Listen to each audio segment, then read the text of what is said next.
So, welcome to Artful Discussions number 5 at Minhas Coffee House. I always want to thank Sora Childress for having us at this lovely space. And this is one of our biggest crowds ever. I think it might be because we've got guests from all over the Detroit metropolitan area. And my name's not even from Detroit. And see? And we have people all different ages too. This is wonderful.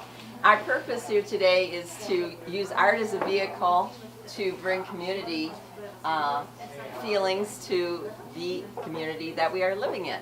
You don't always have to go to a faraway place. You could come somewhere that's right around your home, and or you could cross town like Gwen did.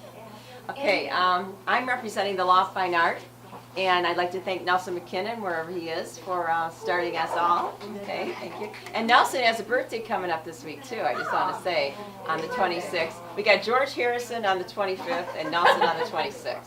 So happy birthday in advance, Nelson. Same energy, right, Nelson? Same energy. Well, today, my part of this is I'm going to discuss a little bit about one of my very favorite artists named Erte. I have some works here that are limited edition prints by Erte, and there was another one, there we go, here with bright colors, and here's one of my favorites here. It reminds me of the Roaring Twenties, kind of, but it's an Art Deco favorite of mine, and I think that's it for Erte's in there. Okay, over here we have an Erte that is one of his designs on a coin that is in the shape of a heart, my favorite motif. Okay. Beautiful framework. It is. And then this is one of my very, very favorites.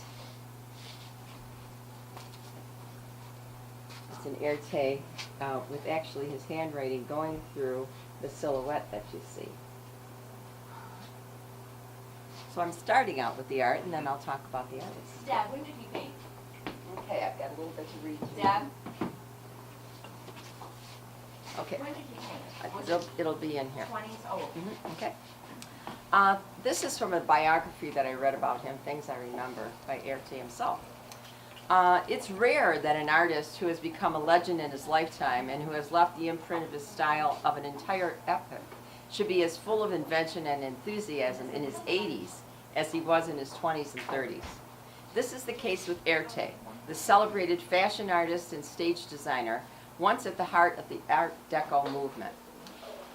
In this book, he wrote the story of his long and fascinating life.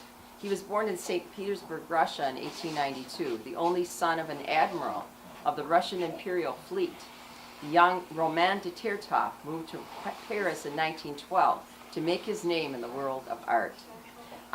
Roman de Tirtov, I want to concentrate on that for a second. Roman starting with R and Tirtov starting with T. Well, when he went off to Paris, he didn't want that name anymore. He didn't want to, he wanted to have something very chic. So in French, Roman with an R is pronounced air, and the letter T for Tirtov is pronounced te. So he combined it together, voila, Erte. Success came quickly. By 1913, he had joined the famous House of Poiret, and under the name Erte, was setting new trends in fashion and theater design. In the years that followed, he became one of the most sought-after designers in theater, opera, musical comedy, revue, and film. He turned his hand to every aspect of fashion design, including textiles and accessories, and became well known as an illustrator with an exclusive contract to produce Harper's Bazaar's covers. So working in, the 20s and the Art Deco movement was all going on all around him, he fit right in.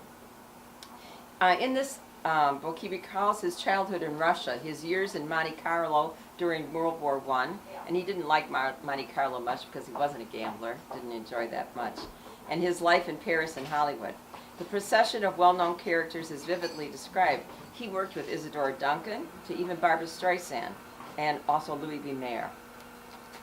And then a couple other things that I found that I thought were interesting. He said, "Because I love solitude so much, I hated school from the very first day.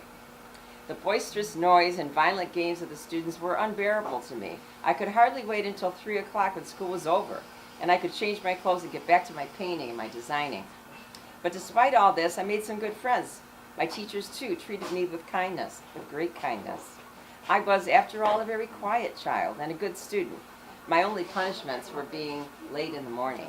I can certainly relate to that. The teacher I liked best was the one who taught Russian literature, since literature and history were my favorite subjects. This particular teacher always allowed me to read aloud the poems we were studying. He said my voice had a pleasant sound, like the cooing of doves. As a child, I also had a good singing voice and also performed solos with the church choir. Later, it was spoilt when the music teacher insisted on making me sing during the time that it was breaking.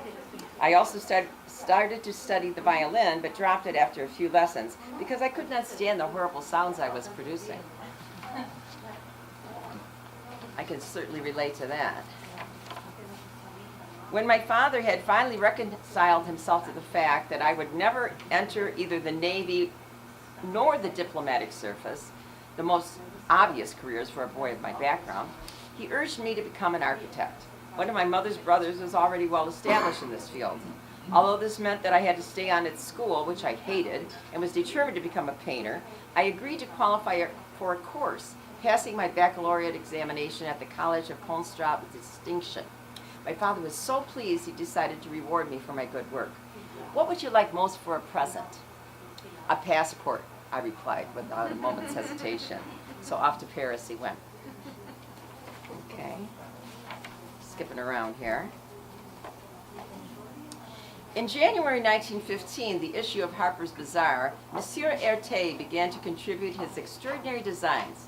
At first, his eccentric drawings were not fully understood by the general public, and his ideas were criticized as impracticable.